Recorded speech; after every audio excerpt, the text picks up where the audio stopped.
सभी लोगों का शिव शक्ति चैनल में स्वागत है। मैं हूं कल्पना गुप्ता और आज के मुख्य समाचार इस प्रकार से हैं। प्रजापिता ब्रह्मा कुमारी ईश्वरीय विश्वविद्यालय ऊद सेवा केंद्र ऊद शहर में ध्वजारोहण। आनंद जिले में प्रजापिता ब्रह्मा कुमारी ईश्वरीय विश्वविद्यालय ऊद सेवा केंद्र में 89 त्रिमूर्ति शिव जयंती का पावन महोत्सव गुरुवार सुबह 20 फरवरी 25 को उमरेठ केंद्र की बीके नीताबेन ऊद सेवा केंद्र में रूपलबेन और शिव बाबा के सभी बच्चों और भाई बहनों की उपस्थिति में ध्वजारोहण कार्यक्रम आयोजित किया गया। दिलीप एस पटेल।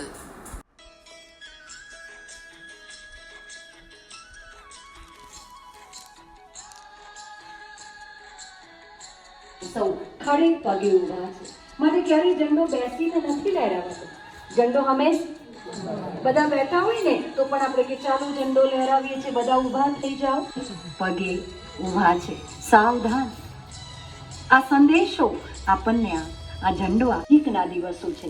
હું મારા જીવનના પરિવર્તન થકી માટે ઝંડો હંમેશા કોઈ દિવસ નીચે ન આવે। આ ઝંડો જ્યારે પણ બાબાના ઘરમાં હવે નક્કી કરજો, આવો ને सीधू ऊंधू नाखी ना अंदर आओ, पहला क्या जोजो अने नक्की करे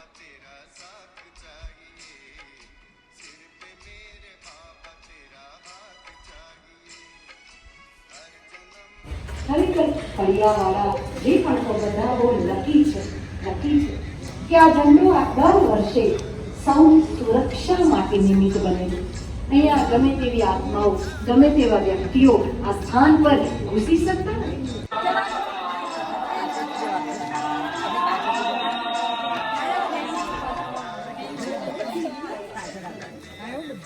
આપણે આપણું આ સંગઠન એક મતના ધાગામાં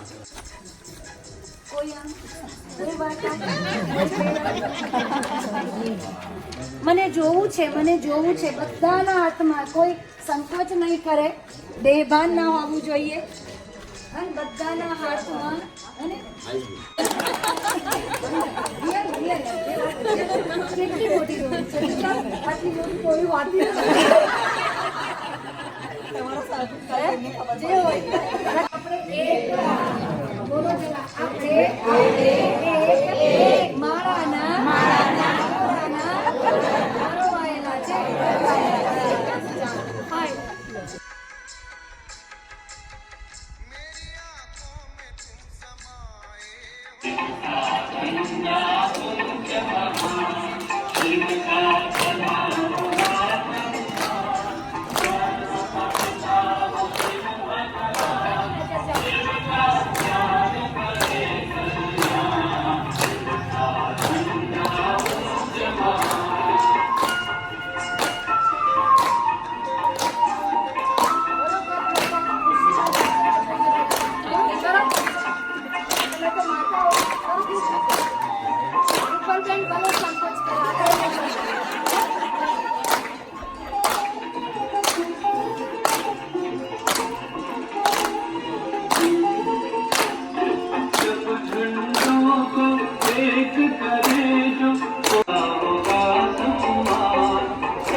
કોઈ હમણાં મૂકી દો, પછી કરીએ। બહુ સાયલેન્સમાં રહીને જે બાબાએ આ ઝંડાની નીચે જે પણ વાતો આપણને સમજાવી છે, સાંભળી તો ખરીશું પણ સાથે સાથે શું કરીશું ને સમજીશું, અને સમજીને આવતી શિવરાત્રિ સુધી, આજથી લઈને બીજી જ્યારે શિવરાત્રી ત્યાં સુધી આ વાતોને આપણે ધ્યાનમાં રાખીશું।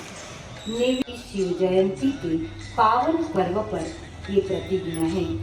आज शिव पिता के इस लहराते हुए झंडे के सम्मुख हम सभी उनके प्यारे बच्चे, बाबा के प्यारे बच्चे अपने जीवन को मूल्यवान बनाने हेतु दृढ़ संकल्प करते हैं।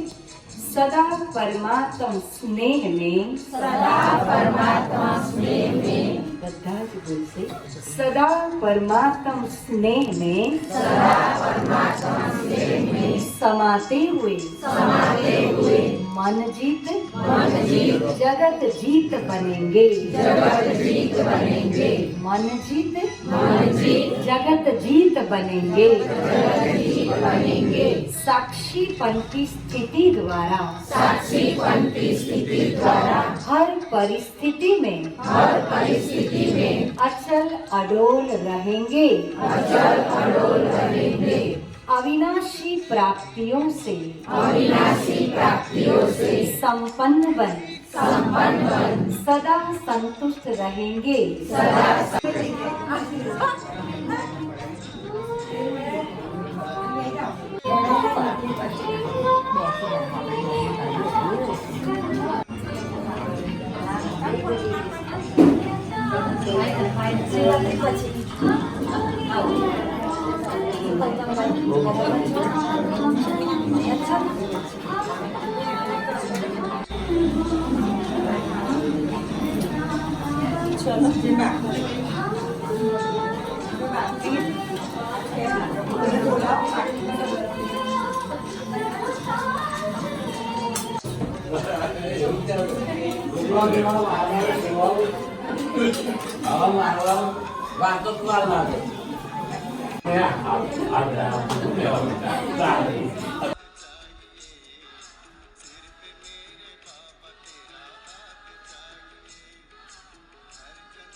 બાબાના ઓળ ઘરમાં ઓળ પરિવારમાં બાબાનો ઝંડો લહેરાવી રહ્યા છે.